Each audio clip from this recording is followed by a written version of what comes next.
வணக்கம் மக்களே, நீங்கள் பார்த்து கேட்குறது மொக்க கம்பெனி. நாங்கள் ஹோசை பற்றின இன்ட்ரெஸ்டான சூப்பர் நியூஸ் வந்து பார்க்க போகிறோம். கொஞ்சம் கம்மியான அப்டேட்ஸ் தான் இருக்குது. ஸோ அந்த வகையில் ஃபஸ்ட்டு நம்ம டிசி கிட்ட வந்து போயிடலாம். ஸோ டிசி சைடில் ரெண்டு மிகப்பெரிய அப்டேட் வந்து கொடுத்துருந்தாங்க. ஒன்று ஆப்வியஸாக இந்த வாரம் தான் நம்ம சூப்பர்மேன் லெகசிக்கான அந்த ஒரு ஸ்கிரிப்ட் ரீட் வந்து பார்த்தீங்கன்னா நம்ம ஜேம்ஸ் கான் இருக்க எல்லா ஆக்டர்ஸுமே கூட்டு ஒன்றா நடத்திருக்காரு. அதோட ஒரு பிக்சர் ஆன்லைனில் பார்த்துருப்பீங்க. ஸோ அதில் நம்ம நிக்கலஸ் ஹோல்ட் இருக்காப்ல, அவர் தான் லெக்ஸ் லூத்தராக வர போகிறாரு. அந்த கேஸ்டிங்காகவே பைபோல மொட்டெல்லாம் அடிச்சுட்டு வந்திருக்காரு. ஸோ கண்டிப்பாக எனக்கு தெரிஞ்சு அது ஃபன்னாக இருக்கும்னு நினைக்கிறேன். அதை தாண்டி இதில் ஆக்சுவலாக ஒர்க் பண்ணுற அந்த நிறைய ஆக்டர்ஸ் வந்து அவங்களுடைய அந்த நேம் கார்டு வந்து பார்த்தீங்கன்னா ஒரு சின்ன போட்டோ எடுத்து இன்ஸ்டாகிராம்ல ஷேர் பண்ணிட்டு இருந்தாங்க. அந்த நேம் கார்டுல நல்லா நோட் பண்ணி பாத்தீங்கன்னா சூப்பர்மேனோட அந்த புது லோகோ ரிவீல் ஆகிருக்கு. சோ சூப்பர்மேன் லெகசில அவர் செஸ்ட்ல இருக்க போற அந்த லோகோ கிட்டத்தட்ட அந்த கிங்டம் கம்ஸ்ல வர அந்த சூப்பர்மேன் லோகோக்கு ஈக்குவலா இருக்க மாதிரி தான் எனக்கு தெரியுது.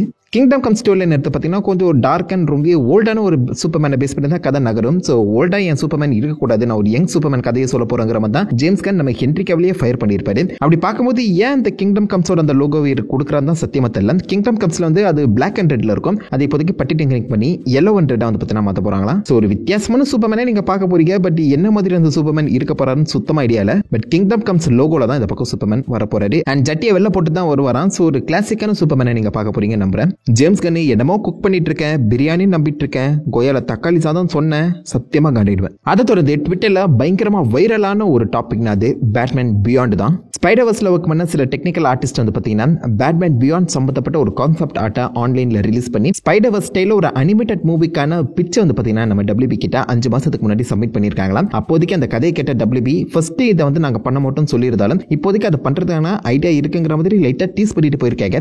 அந்த கான்செப்ட் ஆர்ட் எல்லாமே உண்மையிலே தாறுமாறா இருக்கு. அந்த சமயத்தில் ஃபேன்ஸ் வந்து கண்டிப்பா இந்த படம் ரிலீஸ் ஆகியே தீரணும், இந்த ஸ்பைடர்வர்ஸ் லெவலில் கண்டிப்பா அது வேற மாதிரி இருக்க போதுன்னு சொல்லி ட்ரெண்ட் பண்ண ஆரம்பிச்சிட்டாங்க. ஸோ WBக்கு ப்ரெஷர் கொடுக்க ஆரம்பிச்சிட்டாங்க. கான்செப்ட் ஆர்ட்ல உண்மையிலே பார்க்க சூப்பரா இருக்குங்க. எனக்கு தெரிஞ்ச அந்த ஸ்பைடர்வர்ஸ் வைப் வரதான் பார்க்குது. பட் அந்த அனிமேஷன் கொண்டு வரும்போது கொஞ்சம் பட்டி டிங்கரிங் பண்ணி ஒரு வித்தியாசத்தை கொடுக்க தான் ட்ரை பண்ணுவாங்க. அண்ட் பேட்மேன் பியாண்ட் ஒரு அமேசிங்கான கேரக்டர். அவருக்குமே ரொம்ப ஒரு யங்கான age, more like Miles Morales மாதிரி இந்த பேட்மேன் பியாண்டுக்கும் தனியாக ஒரு ஃபேன் பேஸ் அழகாவே உருவாக்கலாம். அந்த அளவுக்கு ஒரு இன்ட்ரெஸ்டிங்கான கதையுமே பேக்ரவுண்ட்ல இருக்கு. So suppose WB green light பண்ணாங்கன்னா கூடிய சீக்கிரம் இந்த படத்தை பார்க்கலாம். ஸோ கண்டிப்பாக அதுக்கான கிரீன் லைட் அனௌன்ஸ்மெண்ட் வரப்போதுன்னு சொல்லி காத்துட்டு இருக்க அந்த சமயத்தில் தான் WB சைட்லேருந்து ஒரு அனிமேஷன் படத்தை கன்ஃபார்ம் பண்ணியிருந்தாங்க. ஸோ உடனே பேட்மேன் பியாண்ட் தான் அப்படின்னு நீங்கள் வந்து சந்தோஷப்படாதீங்க. அந்த அனிமேஷன் படம் நாம நினைச்சும் பார்க்காத ஒரு கதை, Jurassic league.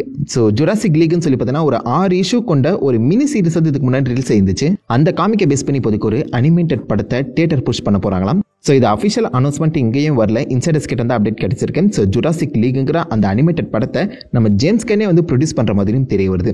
So which means possible இந்த ஜுராசிக் லீக் வந்து மேபி DCUக்குள்ள வரதுக்கான வாய்ப்புகள் அதிகம். பட் ஃபேன்ஸ் இதை வந்து சுத்தமாக எதிரே பார்க்கல. ஆப்வியஸா நம்மளுக்கு இன்னும் நிறைய DC படங்கள் தேவைதான். பட் இருந்தாலும் 2 நாளாக அந்த பேட்மேன் பியாண்ட ட்விட்டர்ல ட்ரெண்ட் பண்ணிட்டு இருந்தாங்க. அவங்களுக்கு மன ஆறுதலுக்காகச்சு அந்த ஒரு மாதிரி ஒரு படம் வரும்பா அப்படின்னு சொல்லி அனௌன்ஸ் பண்ணியிருக்கலாம். அதை தாண்டி அதெல்லாம் வராது, ஜுராசிக் லீக் தான் நாங்கள் கொடுக்க போறோம்னு சொல்லி இஷ்டத்துக்கு நாம ஒன்று கேட்டால் நம்ம அசர்ற மாதிரி ஒரு விஷயத்த பண்றா பதிகளா WB. பிரச்சனை இல்லைங்க, ஜுராசிக் லீக்கும் வரட்டும், அப்படி இந்த பேட்மேன் பியாண்ட் அதையும் பார்த்து பண்ணி கொடுங்கப்பா. கான்செப்டா நல்லா இருக்கு, அதை வச்சு சொல்றேன். அதை தொடர்ந்து போன வாரம் தான் இந்த மாதிரி இந்த Batman brave and the bold அந்த படத்துக்கான அந்த ஒர்க் வந்து கூடிய சீக்கிரம் ஆரம்பிக்க போறாங்க ஒரு ரூமர் கிளம்பிச்சு. அதுக்கேற்ற மாதிரி இந்த வாரம் நம்ம டேவ் பட்டிஸ்டா இருக்காப்ல, அவருடைய இன்ஸ்டாகிராம்ல இந்த ஒரு பிக்சர் ஷேர் பண்ணியிருக்காரு. அதாவது பட்டிஸ்டா அஸ் பேன் அந்த ஒரு பாஸ் லாஜிக் பிக்சர் வந்து பார்த்தீங்கன்னா அவர் ஷேர் பண்ணியிருக்காரு. ஒரு ஃபேன் ஆர்ட் அதை பேஸ் பண்ணி தான் அவர் ஷேர் பண்ணியிருக்காருன்னு நினைக்கிறேன். பட் இருந்தாலும் எதுக்கு பட்டிஸ்டா பேனோட அந்த பிக்சரை ஷேர் பண்ணணும், அதுவும் Batman brave and the bold படத்தோட அந்த ப்ரொடக்ஷன் ஆரம்பிக்கிற அந்த சமயத்தில் எதுக்கு ஷேர் பண்ணணும்? ஒருவேளை நம்ம பட்டிஸ்டா தான் பேனா வரப்போறாரோ ஒரு கேள்வி இருக்க தான் செய்யுது. இது வரைக்கும் நம்ம பேனை 2-3 ப்ராஜெக்ட்ல பார்த்திருக்கோம். பட் பேன் வந்து பாத்தீங்கன்னா கொஞ்சம் பயங்கரமா பல்கா உயரமா இருக்கணும். அதுவும் வெனாமோட அந்த சப்ளிமெண்ட்ல எடுத்துக்கிட்டாருன்னா அந்த பேனை பார்க்கும்போது நம்மளுக்கு பயம் வரணும். ஸோ எனக்கு தெரிஞ்சு பட்டிஸ்டா கிட்ட அந்த பில்ட் இருந்தாலும் ஹைட் இல்லைங்க. கேம் ஆஃப் த்ரோன்ஸ்ல மவுண்டன் ஒரு கேரக்டர் பார்த்துருப்பீங்களா, அவரை மாதிரி இறக்குனாங்கன்னா தாறு மாறா இருக்கும். பேட்மேன் முதுகையே உடைச்சவர், அப்போ எந்த அளவுக்கு பயங்கரமா இருக்கணும்னு யோசிச்சு பாருங்க. ப்ராஸ்தட்டிக் அப்படி இல்லைனா மேபி இந்த VFX பண்ணி கூட்டிட்டு வரலாம். பட் ஏன் பாப்போம் என்ன பண்ண போறாங்கன்னு. இது அஃபிஷியல் கன்ஃபர்மேஷன் கிடையாது. பட் பட்டிஸ்டா லைட்டா பேனா வர போறாங்கிற மாதிரி டீஸ் பண்ணியிருக்காரு. உங்களுக்கு எப்படி பட்டிஸ்டாஸ் பேன் ஓகேவா இல்லையா? இதோட டிஸ் அப்டேட்ஸ் முடியுது. அப்படியே நம்ம மார்வல் சைடில் போகும்போது சோனிக்கும் மார்வலுக்கும் இந்த வாரம் லைட்டா ஒரு தகராறு, வாய்க்கா தகராறு ஆரம்பிச்சிருக்கேன். வேற என்ன, ஸ்பைடர்மேனை பேஸ் பண்ணி தான். அந்த பக்கம் சோனி சைடில் வந்து பார்த்தீங்கன்னா மேடம் வெப் மிகப்பெரிய ஃப்ளாப் ஆயிடுச்சு. அதை தொடர்ந்து இந்த வருஷமே இன்னும் 2 படங்கள் வரப்போகுது, கிரேவன் அண்ட் வெனாம் 3. 2 படங்கள் மேலேயுமே எனக்கு சுத்தமாக நம்பிக்கை இல்லை. ஸோ சோனிக்கும் அந்த நம்பிக்கை இல்லாமல் போயிருக்கணும்னு நினைக்கிறேன். ஸோ லேட்டஸ்டாக ஹாலிவுட் ரிப்போர்ட்டரோட அந்த ரிப்போர்ட்டை வச்சு பார்க்கும்போது மேபி சோனி இந்த 2 படங்களோட மொத்த இந்த சோனி ஸ்பைடர்வர்ஸ்ங்கிற அந்த கான்செப்டை இழுத்து சாத்திட்டு கம்ப்ளீட்டாக MCU ஸ்பைடர்மேன் மேலே ஃபோக்கஸ் திருப்புற மாதிரி தெரியுது. அதுக்கேற்ற மாதிரி அடுத்த வருஷமே ஸ்பைடர்மேன் 4 வரணுங்கிற மாதிரி இப்போதைக்கு சோனி ஒத்த கால நிற்கிறாங்களாம். பட் கெவின் ஃபெய்கே அதை அக்செப்ட் பண்ணாமல் இன்னும் ஒரு வருஷம் டிலே பண்ணி இதை கிரவுண்டடாக கொடுப்போம். நீங்கள் மல்டிவர்ஸ் படம் கேட்டுட்டு இருக்கீங்க, அது இப்போதைக்கு சரியா இருக்காது. இந்த டைம்லைன் படி கிரவுண்டடாக ஒரு கதையை கொடுத்து 2026 இந்த படத்தை ரிலீஸ் பண்ணலாங்கிற மாதிரி கெவின் ஃபெய்கே டாம் ஹாலண்ட் 2 பேருமே சொல்றாங்க. பட் சோனி அதெல்லாம் கிடையாது, இந்த படத்தை நீ எடுக்கிறியா நான் எடுக்கிட்டா, இதுக்கு முன்னாடி ட்ரைலஜி எடுத்த ஜான் வாட்ஸை வச்சு நான் ஸ்பைடர்மேன் 4 எடுக்கிறேங்கிற மாதிரி மிரட்டலாம் ட்ரை பண்ணியிருக்காங்க போல. ஸோ அடுத்த ஒரு 2-3 வாரத்தில் இந்த மாதிரி ஸ்பைடர்மேன் 4 டைரக்டர் ஜான் வாட்ஸுங்கிற மாதிரி அப்டேட் வந்துச்சுன்னா சோனி ஜெயிச்சிட்டாங்கன்னு அர்த்தம். அப்படி சப்போஸ் ஜான் வாட்ஸா இல்லாமல் வேற ஒரு டேரக்டர் வந்து கன்ஃபார்ம் பண்ணியிருந்தாங்கன்னா கெவின் ஃபெய்கே ஜெயிச்சிட்டான்னு அர்த்தம். கெவின் ஃபெய்கே ஜெயிச்சா நீங்கள் 2026 தான் ஸ்பைடர்மேன் 4 பார்ப்பீங்க. சப்போஸ் சோனி ஜெயிச்சா நீங்கள் 2025 அடுத்த வருஷமே ஸ்பைடர்மேன் 4 பார்க்கறதுக்கான சான்சஸ் இருக்கு. என்ன பண்ண போறாங்கன்னு சுத்தமாக ஐடியாவில். 2025 மட்டும் ஸ்பைடர்மேன் 4 வந்துச்சுன்னா தக்காளி 2025 வில் பி த பெஸ்ட் இயர்னு சொல்லாங்க. எவ்வளோ படம் எவ்வளோ அமேசிங்கான ப்ராஜெக்ட் செம்ம ஸ்டாக்ட் அப் தான் இருக்கு. பிளேடு படத்தையும் அடுத்த வருஷம் தான் புஷ் பண்ணுறதா சொல்லிட்டு இருக்காங்க, உண்மையான்னு தெரியல. ஸோ நீங்கள் யாருக்கு சப்போர்ட்டிவாக இருக்கீங்க, சோனிக்கா மார்வலுக்கா? தச்சு கிழக்காம பண்ணுங்க. அதை தொடர்ந்து ஒரு குட்டி பேட் நியூஸ், கேங்கோட ஸ்டோரியிலேருந்து இப்போதைக்கு மார்வல் கம்ப்ளீட்டாக விலக போகிற மாதிரி ஒரு இன்சைடர் ரிப்போர்ட் கிடைச்சிருக்கு.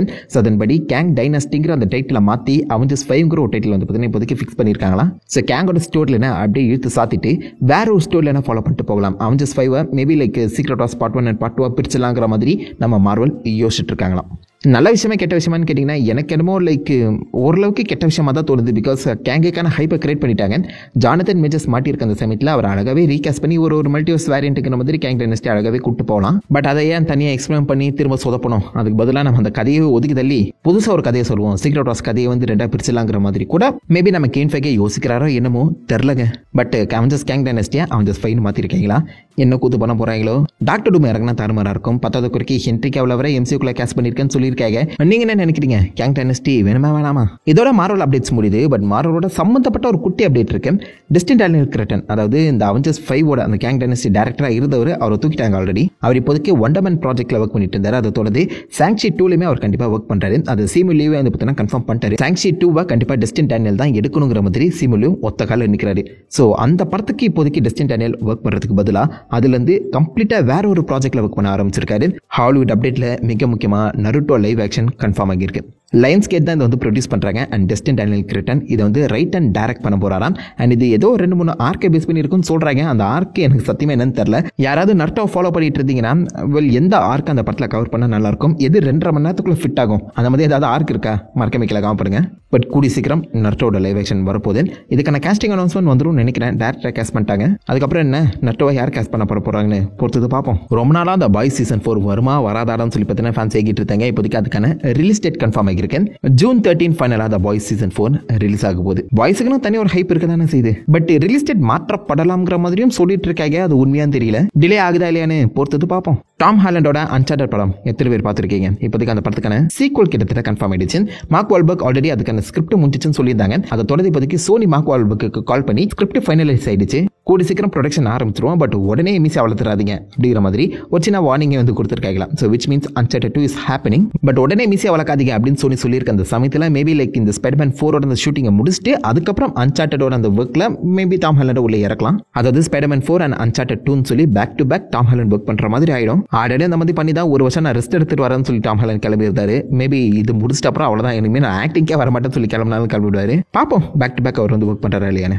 ஜான்விக்கோட பேலரினா படம் இந்த வருஷம் ரிலீஸ் ஆகிறதா இருந்துச்சு. அதுக்கான ஷூட்டிங் ஒர்க்லாம் முடிச்சிட்டாங்க. பட் இருந்தாலும் இப்போதைக்கு அந்த படத்தை ஒரு வருஷம் கிட்ட டிலே பண்ணியிருக்காங்க. அடுத்த வருஷம் ஜூலை மாதம் தான் அந்த படத்தை நீங்கள் பார்க்க போறீங்க பேலரினா. ஸோ 2025 ஹைப் மூவிஸ் லிஸ்ட்டில் பேலரினாவை ஒன்றா சேர்த்துக்கோங்க.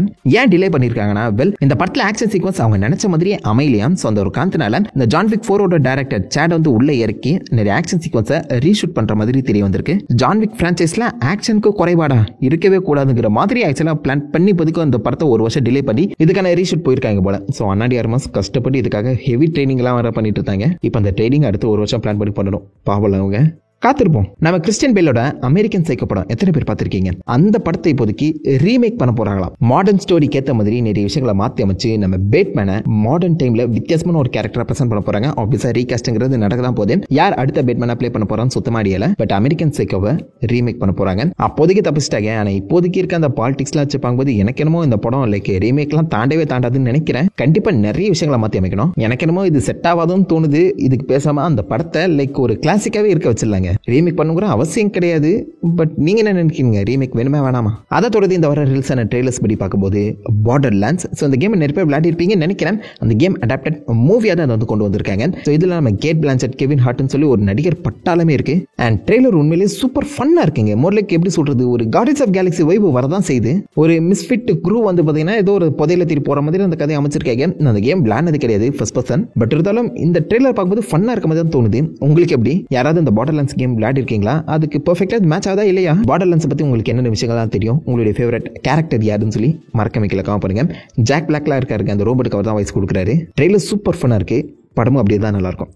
And finally the boy who kills the world, Bill Skarsgard நடிக்கிற இந்த ஒரு ஆக்ஷன் படம் கம்ப்ளீட்டாக ஒரு ஃப்ரெஷ் டேக்காக இருக்குங்க. இது கிட்டத்தட்ட பார்க்குறதுக்கு எப்படி சொல்கிறது, ஒரு வைலண்டான ஜான்விக் படம் பார்க்குற மாதிரி தான் ஃபீல் ஆகுது. பட் இது ஒரு போஸ்ட் அப்பாக்ரிட்டிவ் ஸ்டோரியாக வந்து பார்த்தீங்கன்னா செட் பண்ணியிருக்காங்க. கான்செப்ட் படி பார்க்கும்போது நம்ம ஹீரோவோட அப்பா அம்மா பேரண்ட்ஸ் சொல்லி எல்லாருமே கொண்டுட்டு நம்ம ஹீரோவை டெஃபென்ட் அம்மா மாற்றி விட்டுருவாங்க. அவருக்கு காது கேட்காது, பேசவும் முடியாது. டெஃபென்ட் அம்மா இருக்க ஒரு ஹீரோ உலகத்தில் இருக்க எல்லாருமே, அதுவும் முக்கியமாக தன் அப்பா அம்மாவை கொண்டவங்களை எப்படி பழி வாங்குறாரு அப்படிங்கிற மாதிரி ஒரு சாதாரண ரிவெஞ்ச் ஸ்டோரி தான். பட் சூப்பர் வைலண்டாக ப்ரெசென்ட் பண்ணியிருக்காங்க. ஆக்ஷனை தூக்கி அள்ளி போட்டு கொண்டு வந்திருக்காங்க. ட்ரெய்லர்லேயே அவ்வளோ ஆக்ஷன் இருக்கு. அண்ட் கிட்டத்தட்ட முக்கால்வாசி கதையுமே சொல்லிட்டாங்க.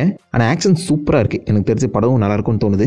த boy who kills the world timer தான் மறக்காம செக் பண்ணி பாருங்க. அண்ட் இதோட இந்த இடத்துக்கு எல்லா சூப்பர் யூனிட்ஸும் முடிது ஆல்மோஸ்ட் எல்லாத்தையுமே கவர் பண்ணிட்டேன்னு நினைக்கிறேன். ஏதாவது இன்ட்ரெஸ்டான அப்டேட்ஸ் டீட்டெயில்ஸாக நான் மிஸ் பண்ணியிருந்தாலோ தப்பா சொல்லியிருந்தாலோ அதை மறக்காம கமெண்ட் பண்ணுங்க. எல்லாருமே தெரிஞ்சுக்கிட்டோம். நான் உங்களை நல்ல ஒரு ஆசமான வீடியோலையும் இப்போ இருக்கேன். Have fun guys. வட்டா